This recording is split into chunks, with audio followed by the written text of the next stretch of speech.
समस्त को मो नमस्कार मु गुडी आपण मानक स्वागत करछि होम स्टाइल कुकिंग किचन। चलते आज आम बनइबा गुलाब जामुन। एथिपाई मु गैस रे कड़ाईटी को बसई नहीं और से मु 3 कप सुजी नहीं। सुजी को आम बर्तमान हल्का भाजी दबा जमीक कि सुजीर कलर चेंज न हुए। सुजी को आम हल्का भाजी सारा पर आमर सुजी को आमर बेटर तैयारी करने आमर क्षीर आवश्यक। से मु देखु क्षीर को गरम कर नौछि।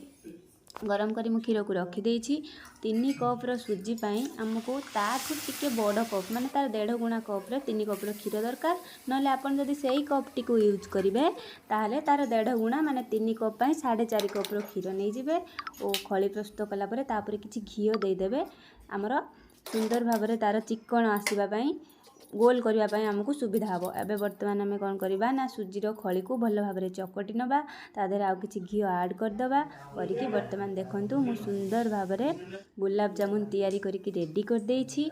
बर्तमान आम गुलाब जामुन को छाणी नवा। एथिपाई मु तेल को गरम होगा छाड़ी देथिली। पूरा लो फ्लेम रे आमर गुलाब जामुन छणा जीवो। नहले यदि आम हाई फ्लेम करवा ताहले कौन हम ना गुलाब जामुन भांगी जीवार संभावना अच्छी। प्रथम आपण हाई फ्लेम रे तेल को गरम करने और तापर गैस रो फ्लेम को पूरा लो करने।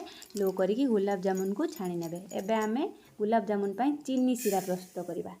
देखंतु चीनी सिरा प्रस्तुत पाई मोठी 2 कप रो चीनी नेछि। 2 कप चीनी पाई आपण 2 कप पानी नेबे। मु एठारे 3 कप पानी नहीं कहीं आमर प्रतिदेम को बेसी मीठा पसंद नुहे।